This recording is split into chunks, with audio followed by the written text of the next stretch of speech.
Damos gracias a Dios por cada una de sus vidas, por cada hermano que hoy no pudo venir porque se le complicó por el clima y nos está mirando por la transmisión del TikTok. El Señor les bendiga, que pueda compartir el servicio del día de hoy para que otras personas también puedan escuchar la palabra del Señor. Amén. Qué bueno es Dios. Yo sé que hay hermanos que están ahí conectados que dicen: yo tenía que haberme ido para la iglesia. Yo tenía que haberme ido para la iglesia. Pero hoy estamos aquí nosotros para recibir de lo que el Señor quiere que recibamos en esta mañana. Amén. Si yo te pidiera en esta mañana que tú hicieras una lista de todos los problemas que hoy aquejan tu vida. Si yo te pidiera que hoy tú enumeraras y pusieras por orden cada una de esas cosas que de alguna manera te generan inquietud, te generan desánimo, que no te dejan dormir, me gustaría que la enumeraras ahí en tu interior y pudieras establecer un orden de prioridades en ese sentido, ¿no? Vamos a hacerlo un poco, ponerlo de esta manera. Si Dios hoy te concediera la posibilidad de hacerte un milagro, ¿cuál sería esa situación? ¿Cuál sería ese anhelo? ¿Cuál sería ese deseo que tú pusieras en primer lugar? Usted piénselo por un momento y quédese con ese pensamiento ahí. Porque el pasaje que vamos a estudiar hoy, yo espero que sea capaz de aterrizarnos y que pongamos en perspectiva cuáles son nuestros problemas y cuál de esos problemas es el que merece mayor urgencia. Amén. De esta manera yo les invito a que busquemos la palabra del Señor en el capítulo 2 del libro de Marcos, el Evangelio de Marcos. Marcos capítulo 2. Pero vamos a quedarnos ahí por un momentito, porque al final del capítulo 1, específicamente en el verso 38, hay un versículo que de alguna manera es necesario leer para que nos conecte con la palabra del día de hoy y podamos entender la cronología de lo que ha venido pasando y que podamos caer en esta porción bíblica. Amén. Leemos la palabra en nombre del Padre, del Hijo y del Espíritu Santo. Pero primero vamos a Marcos capítulo 1, verso 38, y dice la palabra del Señor. Él le dijo: vamos a los lugares vecinos para que predique también allí. ¿Para qué? Para que predique también allí. Porque para esto he venido. Jesús había salido a orar, estaba en un lugar desierto y de repente Pedro le dice: Señor, te andan buscando. Y el Señor le dice: bueno, sí, pero ustedes necesitan acompañarme porque yo necesito ir a predicar la palabra, porque para eso yo he venido. ¿Usted escuchó? Amén. A predicar la palabra es que yo he venido. Qué bueno que nosotros podamos entender que la predicación de la palabra es lo más importante para nuestras vidas. Que nosotros, por encima de milagros, por encima de situaciones en las que de alguna manera podemos salir, no es lo más importante. Nosotros servimos a Cristo no por las cosas que Él nos da, sino porque sabemos quién es Él. Y Cristo vino a predicar ¿qué? La palabra. Usted y yo estamos llamados a predicar la palabra de Dios. Los milagros, todas las cosas extraordinarias que el Padre hace, es consecuencia de lo que escrito está. Alabado sea el nombre del Señor. Así que, de manera que el contexto que vamos a ver hoy es lo que Marcos relata que había pasado en Capernaum. Él, pero había estado primeramente en Galilea, había hecho tipo una campaña evangelística, no se sabe el tiempo exacto que él estuvo en Galilea, pero él predica la palabra. Y de repente él vuelve a Capernaum. Y es justamente donde vamos a caer en el día de hoy y vamos a estar exponiendo conforme a lo que el Espíritu Santo de Dios le ha dado al predicador en esta mañana. Amén. Pero me gustaría orar. Porque no tienen que ser mis palabras, no tiene que ser basado en mis fuerzas, sino es a través de su Espíritu que se debe predicar la palabra. Padre, gracias. Gracias en esta mañana por tu infinita misericordia. Gracias, Señor, por tu infinito amor. Yo te pido, Señor, que hoy podamos ser entendidos a lo que tú quieres traernos en este lugar. Yo te pido, Señor, que sea tu palabra la que sea expuesta de manera íntegra, Señor, de manera inequívoca en este lugar. Quita del predicador en esta mañana toda opinión personal, todo criterio personal que esté basado en emociones, que esté basado en contexto, sino que sea tu palabra, tal y como está, la que se exponga en este lugar. En el nombre de Jesús, a ti te damos toda la gloria, toda la honra, por los siglos de los siglos. Amén y amén. Yo le pido a mi hermano que está allá al fondo que apague el aire porque ya me dio calor. No sé si usted tiene calor, pero yo tengo calor. Amén. Así que de esta manera vamos a caer en el capítulo 2 de Marcos, versículo 1, y vamos a leer la palabra del Señor. Dice: entró Jesús otra vez a Capernaum. Recuerden, él había salido y regresa a Capernaum después de algunos días, y se oyó que estaba en casa. E inmediatamente se juntaron muchos, de manera que ya no cabían ni aún a la puerta. Y les predicaba ¿qué? ¿Les predicaba qué? Alabado sea el nombre de Cristo. Lo más importante tiene que ser la palabra. Entonces vinieron a él unos trayendo un paralítico que era cargado por 4. Y como no podían acercarse a él a causa de la multitud, descubrieron el techo de donde estaba. Y haciendo una abertura, bajaron el lecho en que yacía el paralítico. Al ver Jesús la fe de ellos, dijo al paralítico: hijo, tus pecados te son perdonados. ¿Cuántos saben que hay un padre que perdona pecados? Mire, si hay alguien que le exige a usted que usted tiene que decirle papá espiritual, usted le dice: ¿usted perdona pecado? ¿Usted perdona pecado? No, el único que perdona pecado es Jesucristo. Amén. Hijo, tus pecados te son perdonados. Estaban allí sentados algunos de los escribas. La Biblia de las Américas traduce, en vez de decir estaban, dice pero estaban. Allí sentados algunos de los escribas, los cuales cavilaban en sus corazones. Cavilaban, traducido al original, significa pensaban en sus corazones. No lo expresaban, pero era lo que estaban pensando. ¿Por qué habla este así? Blasfemia dice. ¿Quién puede perdonar pecados sino solo Dios? Conociendo luego Jesús en su espíritu, que cavilaban, que pensaban de esta manera dentro de sí mismos, les dijo: ¿por qué caviláis así en vuestros corazones? ¿Qué es más fácil decir al paralítico: tus pecados te son perdonados, o decirle: levántate, toma tu lecho y anda?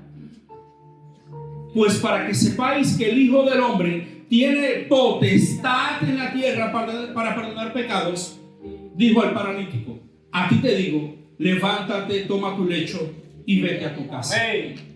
Entonces él se levantó enseguida y tomando su lecho salió delante de todos, de manera que todos se asombraron, glorificando a Dios, diciendo: nunca hemos visto tal cosa. Pero vamos a leer una vez más el versículo 12. Entonces él se levantó enseguida y tomando su lecho salió delante de todos. Qué interesante que cuando comienza el capítulo, el paralítico no pudo entrar a la casa porque la multitud no lo permitía, bloqueaban la entrada. Pero una vez está hecho el milagro, aquel hombre sale como si nada hubiera pasado. Amén. Yo no sé si usted está entendiendo en esta mañana que cuando Jesús llega a nuestra vida, mire, aquello que te atormenta, aquello que no te permite llegar a Él, es lo mismo que se maravilla por las cosas que Cristo ha hecho en su vida. Alabado sea el nombre del Señor. Nunca hemos visto tal cosa. Nunca hemos visto tal cosa. Nunca he visto que un matrimonio se restaura a la manera que Cristo lo restaura. Alabado sea el nombre del Señor. Puede sentarse, iglesia, y vamos a predicar al Santo de Israel. Qué bueno es el Señor.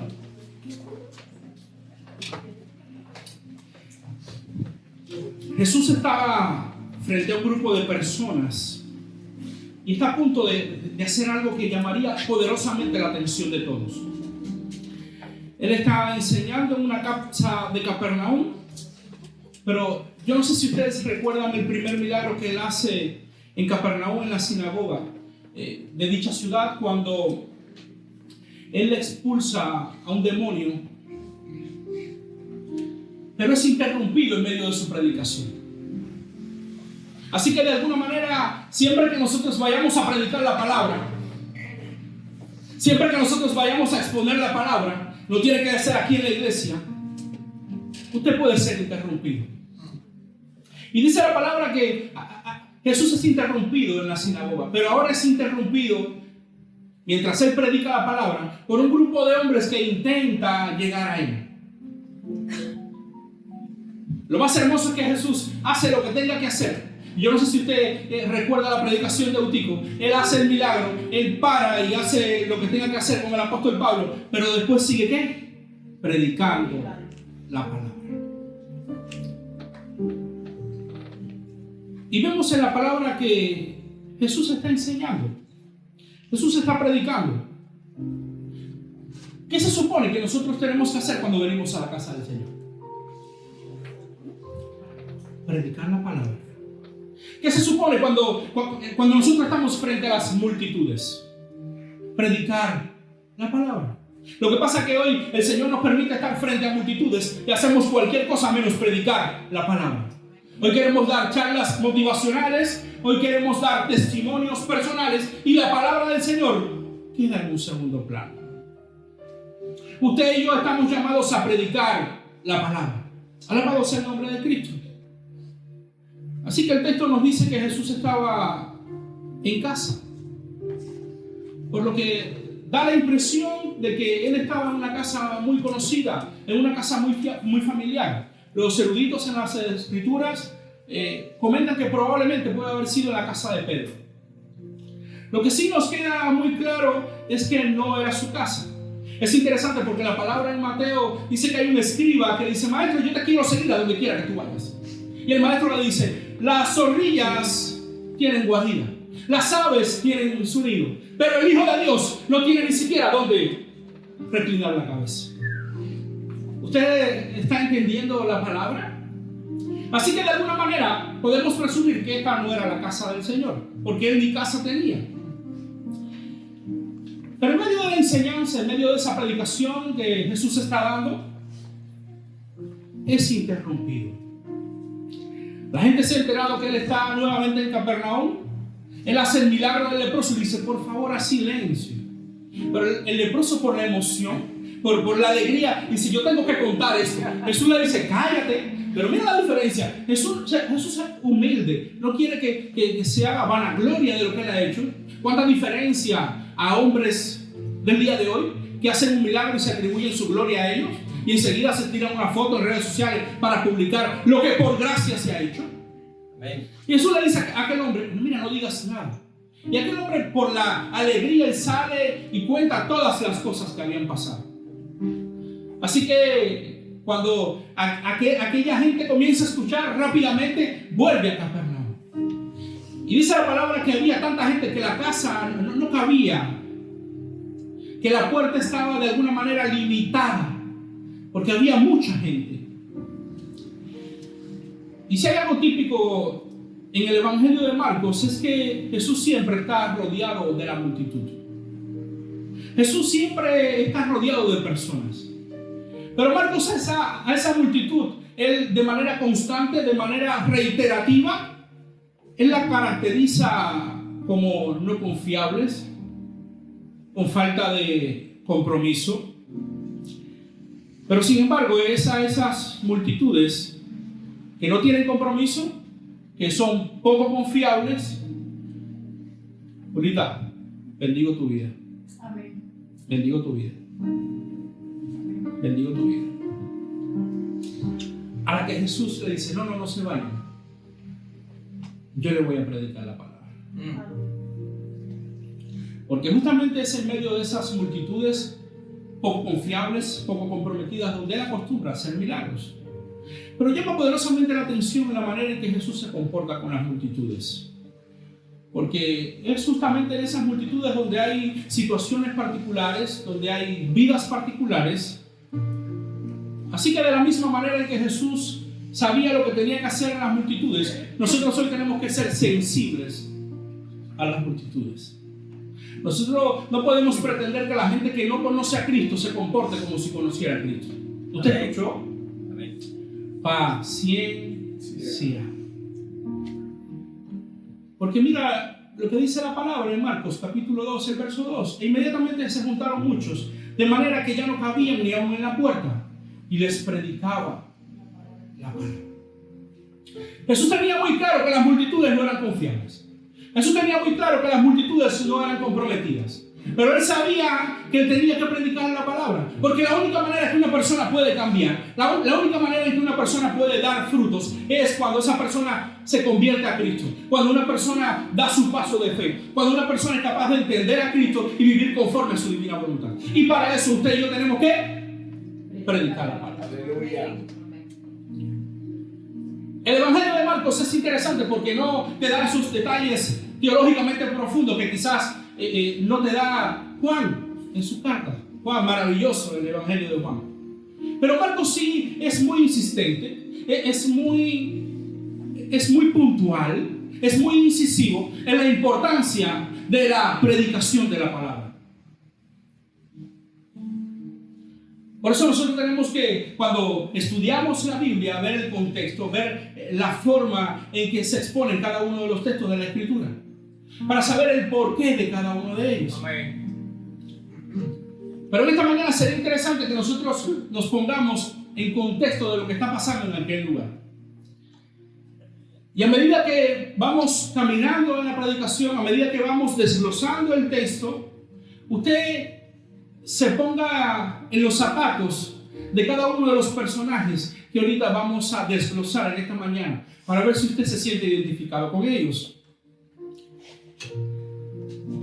Porque mientras Jesús predicaba, de momento él siente un sonido muy extraño afuera, él siente un alboroto. Y él llama poderosamente la atención. Yo me imagino que dice, bueno, ¿y qué pasa? Y dice, no, son unos locos que están afuera, que te traen una gente. Pero no se puede pasar. Y de momento la cosa se calma. Y Jesús sigue predicando la palabra. Pero de repente él siente como un estruendo en el techo. Bueno, ¿y qué está pasando aquí? Y de momento comienzan a caer pajas.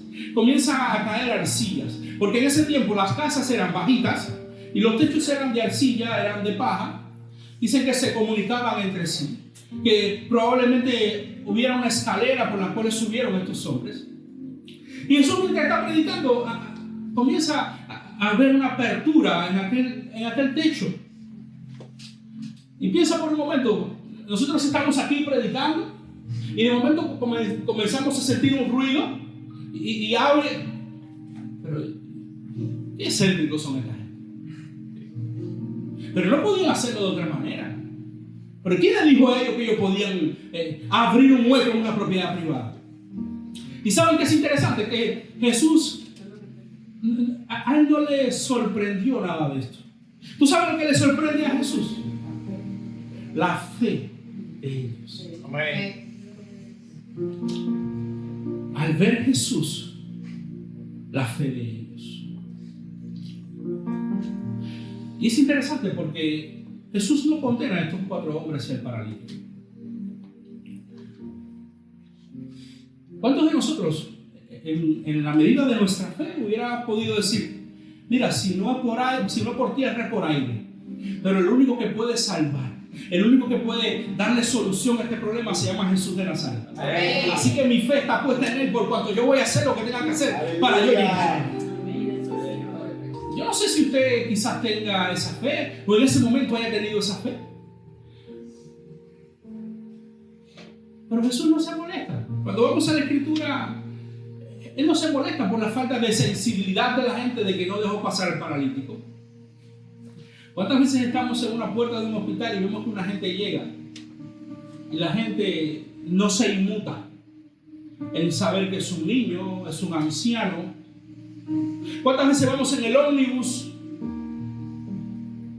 y hay una mujer que casi está dando a luz y ni siquiera alguien se para darle la silla?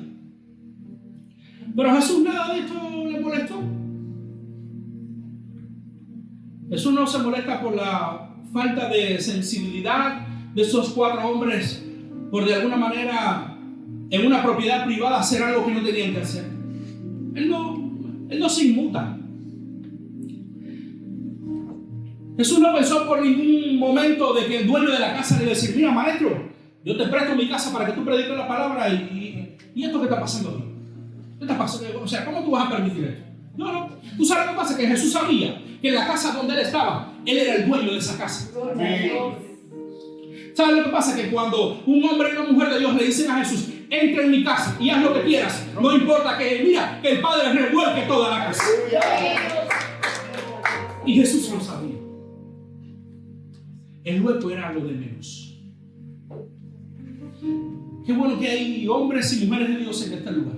Amén. Que le ha dicho a Jesús, entra en mi casa y haz lo que quieras hacer. Si quieres no abras un hueco en el techo, si quieres llévate el techo completo. Alabado sea el nombre del Señor. Rompe lo que tengas que romper. Jesús nos comienza a preguntar, ¿y cómo te subieron en el techo? Porque me da curiosidad. ¿Y cómo te bajaron? ¿Cómo hicieron?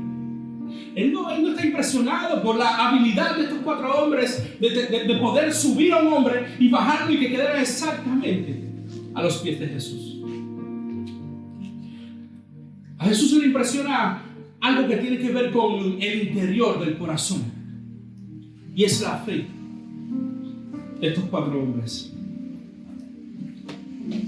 Pero cuando vamos a la palabra, yo creo que es primordial percatarnos de que estos 4 amigos vienen por un milagro. Estos 4 amigos vienen porque hay una persona que es aquejada por una enfermedad. Pero Jesús hace como quiere. Y Jesús no solamente lo sana, sino que lo salva. Amén. Tus pecados te son perdonados. Por eso, iglesia, nosotros tenemos que servir a un Cristo vivo, no por las cosas que nos da, sino por esa salvación, por esa vida eterna que Él nos ha regalado. Amén. Qué bueno que Él un día nos perdonó. Amén. Y perdonó cada uno de nuestros pecados. Así que tu sanación física viene como consecuencia de lo que ya escrito está. Pero me llama poderosamente la atención porque en medio de la enseñanza, en medio de este hueco que es abierto y que probablemente haya caído también encima de los escribas, hay algo que está ocurriendo. Y está ocurriendo en el interior del corazón de otro grupo de personas que está observando lo que Jesús está hablando. Una vez Jesús dice, hijo, tus pecados te son perdonados. Es como si Satanás se retorciera en esto. Es como cuando la esposa le dice al esposo, te perdono, y Satanás retorciéndose. O cuando el esposo le dice a la esposa, te perdono, y Satanás retorciéndose.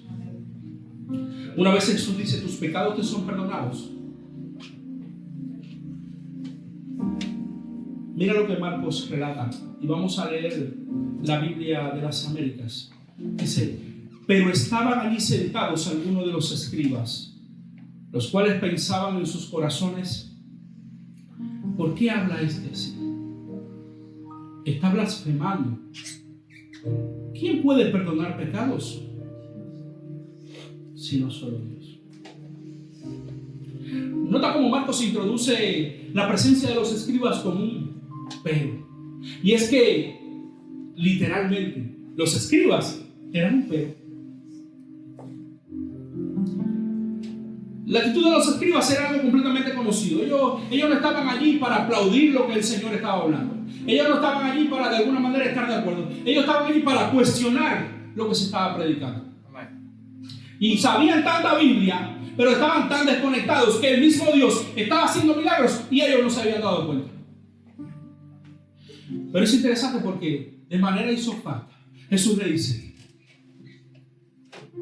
conociendo en su espíritu que pensaban de esa manera dentro de sí mismos, les digo, ¿por qué pensáis estas cosas en vuestros corazones?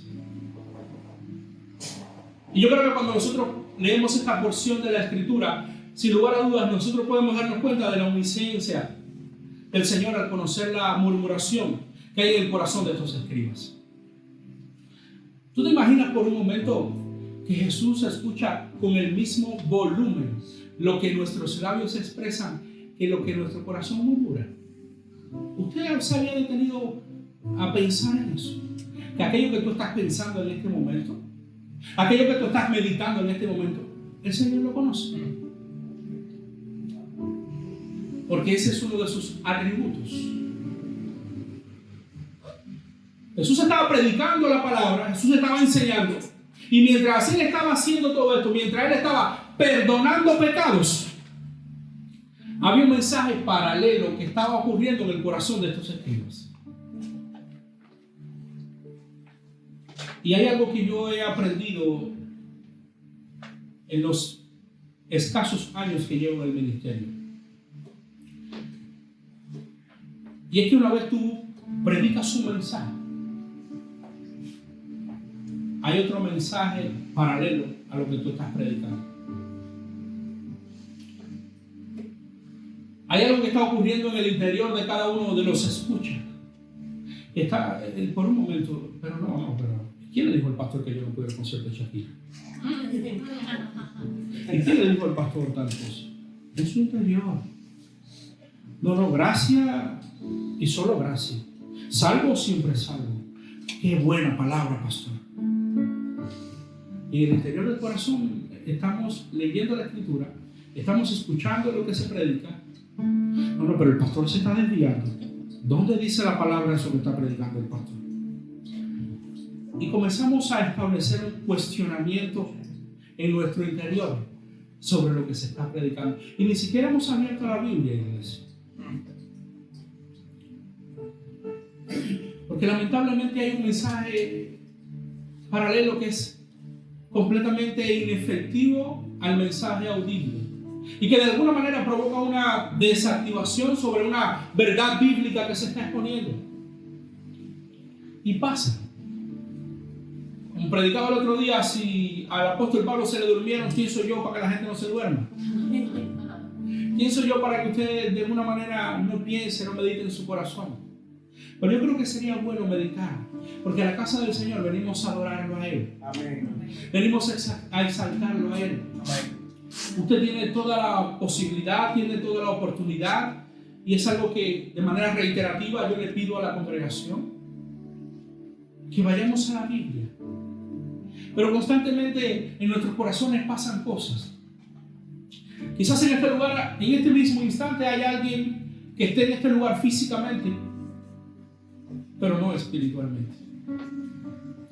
Que su cabecita esté dando vueltas por todos los problemas que dejó en casa. Es completamente normal. Que su cabecita esté pensando que no tengo quizás para terminar de llegar al mes. Y yo quiero decirle algo. Dios, el Dios omnisciente que fue capaz de ver lo que los escribas pensaban, es el mismo Dios que hoy también conoce lo que tú estás pensando y te dice: yo sigo siendo Dios. Alabado sea el nombre del Señor.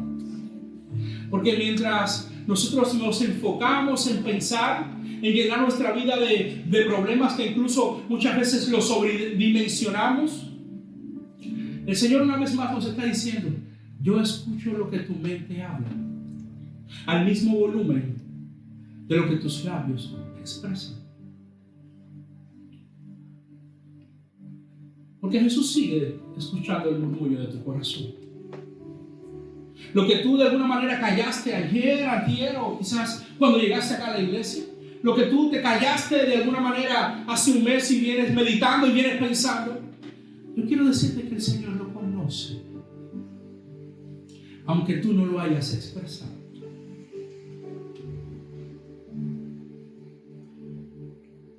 Pero cuando vamos a la palabra, yo creo que es importante que cada texto predicado sea aplicado a nuestra vida, porque teología sin aplicación es conocimiento. El texto, la palabra por sí sola no te va a cambiar. Tiene que haber algo en usted que usted tome la decisión de decir: yo voy a aplicar esta palabra a mi vida. Así que de alguna manera yo quiero, como decía al principio, que nos podamos identificar con cada uno de los personajes de esta historia. El primer personaje que nosotros podemos encontrar aquí, Rey de Reyes y Señor de Señores, Jesús. Jesús entra a aquella casa, comienza a predicar la palabra y de momento hay una multitud que de alguna manera sería el segundo personaje. Trae un paralítico, tercer personaje. Cuarto personaje, aquellos amigos que traen un paralítico. Y desafortunadamente tenemos a unos escribas, que son los que cuestionan todo, los expertos en la ley, pero que de alguna manera, por tanto conocimiento, pero no hacer la voluntad del Señor, se quedaron por fuera. Así que vamos a ver si nosotros podemos identificarnos con Jesús. Porque yo sé que cada uno de ustedes diría, no, pero es que yo quiero el personaje de Jesús. Yo quiero identificarme con Jesús. Así que Jesús entra a aquella casa, está enseñando, abre un hueco en aquella casa. Y Jesús permanece inmutable, tranquilo, sedado. Es como cuando te dan una piña y tú te quedas tranquilo. Él no acusa a nadie. Él no dice, pero si tú no pusiste un clavo, si tú no pusiste una cabilla, si tú no pusiste cemento, ¿quiénes son ustedes para abrir un hueco en una propiedad que no es de ustedes? Jesús ve a la multitud, no las echa, aunque sabe de cada una de sus particularidades. Porque Jesús identifica fácilmente que hay un hambre espiritual en sus corazones que quizás ellos no se han dado cuenta. Imagínate por un momento cayéndote ramas, cayéndote lodo, cayéndote tierra. ¿Qué harías tú? Si normalmente cuando nosotros vamos por la calle y los que tienen auto, los que tienen moto, alguien se te mete al frente y tú enseguida reaccionas. O quizás cuando en algún lugar tú estás limpiando y pasan por arriba de lo que tú estás limpiando. ¿Cómo reaccionas? Con el palo de la escoba, con cara seria acá. Y es interesante porque Jesús maneja las multitudes de una manera extraordinaria. Porque Jesús sabía que en medio de esas multitudes estaba Zaqueo. Porque Jesús sabe que en medio de esas multitudes hay una mujer del flujo de sangre. ¿Usted escuchó? Porque Jesús sabe que en medio de esas multitudes está Jairo con su hija que está a punto de morir. Jesús sabe que los Nicodemos que vienen solo escurridizos son escasos. Jesús lo sabe. Por eso Él ama a la multitud. Por eso Él ama predicar la palabra. No importa si hay uno, dos o tres que no lo escuchan. Yo quiero decirle algo. No se canse de predicar a Cristo. Porque quizás un día, aquella persona que por años no le había escuchado, ese día el Señor prepara sus oídos.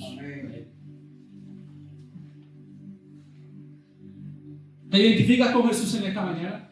No, pastor, yo creo que, no sé, me falta todavía mejorar un poco mi carácter, la manera en que yo le respondo a mis hijos, la manera en que yo, de alguna manera, cuando me pasa algo en mi trabajo, yo reacciono. O quizás te identificas con la multitud, no involucrado con las cosas de la iglesia, quizás distante, quizás periférico, un tanto crítico con la iglesia. Recuerda que Marcos relata por un momento que la multitud estaba bloqueando la casa. Estaba bloqueando el acceso a Jesús. ¿Te identificas con la multitud? Que quizás por tu testimonio estás bloqueando a alguien hacia Jesús. Porque nosotros comúnmente somos bloqueadores o facilitadores a la persona de Jesús.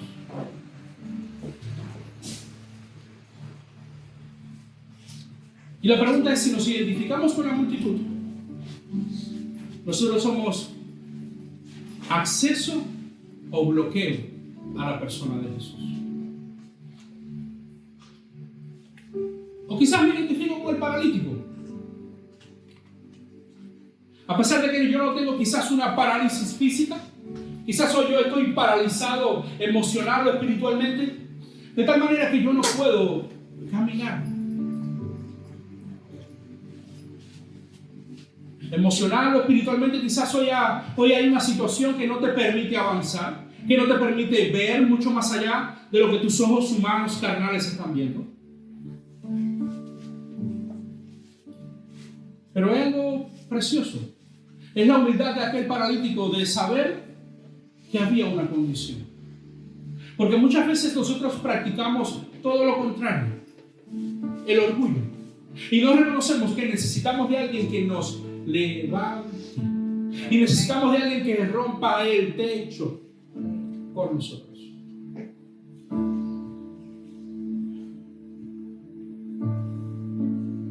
Pero la realidad es que si estás como el paralítico espiritual, emocionalmente hablando, necesitas de alguien fortalecido en la fe para que te pueda llevar a donde Jesús.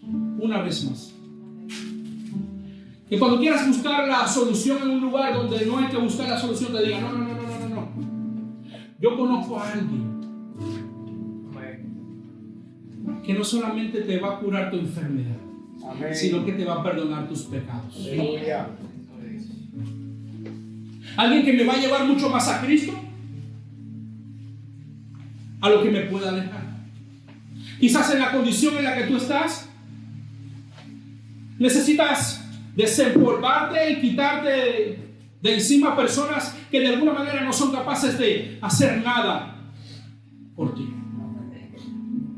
Y cuando hablo de hacer algo por ti, justamente te hablo de llevarte a Cristo. Nosotros como cristianos estamos llamados a no cansarnos. La Biblia dice que no se le puede echar las perlas a los cerdos. Pero hay personas con las cuales nosotros no nos podemos cansar. Que tenemos que insistir una y otra vez. Porque Dios es tardo en ira y grande en misericordia. Alabado sea el nombre del Señor.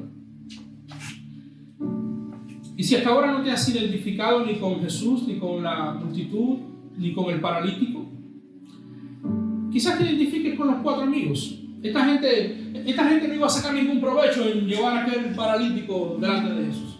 Esta gente está haciendo aquello porque tiene la convicción de que lo más importante es servir y no ser servido.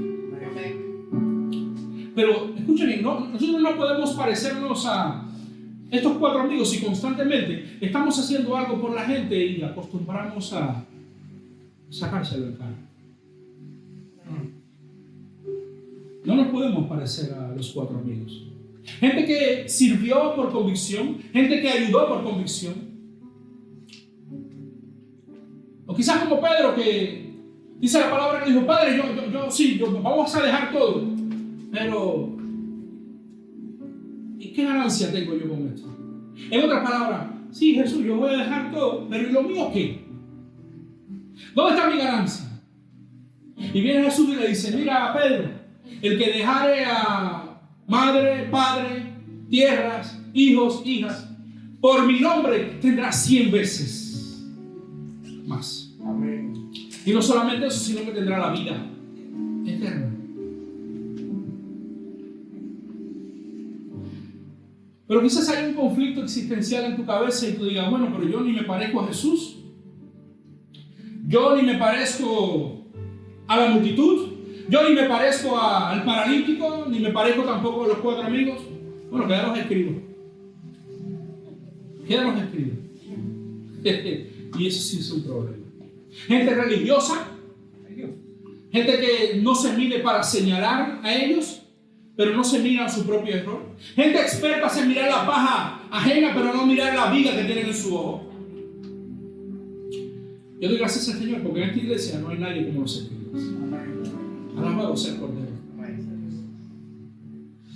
Jesús estaba haciendo cosas extraordinarias. Estaba perdonando pecados, estaba predicando su palabra. Y había gente que en su corazón estaba diciendo, ¿este hombre qué está haciendo? ¿Qué hace este hombre si el único que puede perdonar los pecados es Dios? Pero qué bueno que nosotros podemos reconocer que Jesucristo es el Señor. Que Jesucristo hace milagros, pero lo más importante es restablecerte espiritual y emocionalmente hablando. Él es el único que lo puede hacer. Porque constantemente los escribas venían con ideas prefiguradas, prefabricadas. Habían estructuras mentales que muchas veces nosotros como seres humanos también tenemos. Y que pensamos que si no se hace de esta manera, el Señor no está en ese lugar.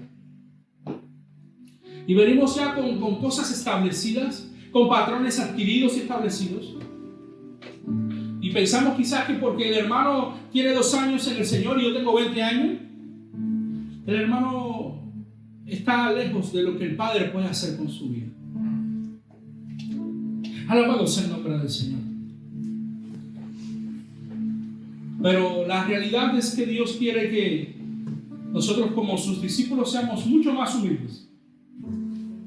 Muchísimo más humildes. Que cuando no sepamos algo de la Escritura, podamos decir, mira, yo no me lo sé. Yo voy a estudiar y después yo te voy a responder. Porque de eruditos llenos de palabra, pero insensibles, estamos llenos. Alabado sea el nombre de Cristo. Y si hay algo que este pasaje nos deja bien, pero bien claro, es que el Señor, lo más importante, lo más interesante, lo que merece todo el aplauso de sus hijos, es que Él no vino a hacer un milagro por ti. Él vino a salvarte. Él vino a predicar su palabra. Y como añadidura, entonces vienen todas esas cosas que nosotros recibimos todos los días. Es por eso que nosotros tenemos que presentar un evangelio vivo, un evangelio real, un evangelio no a la carta, que si tú vienes a Cristo tu vida va a cambiar, tu matrimonio va a ser restaurado de una manera extraordinaria, tus problemas se van a acabar. Sí, todas esas cosas van a pasar, pero como consecuencia de la palabra. No vengas a Cristo por los panes y los peces. Ven a Cristo por quien es Él. Y yo sé que este pasaje durante años lo hemos visto como el gran milagro de 4 amigos que abrieron el techo para que alguien descendiera a Jesús. Pero lo que de alguna manera el Padre me entregaba a mí era la importancia de la palabra de Dios. La importancia del perdón de pecados. Porque es uno solo el que puede perdonar nuestros pecados. Y se llama Jesucristo. Póngase sobre sus pies, iglesia.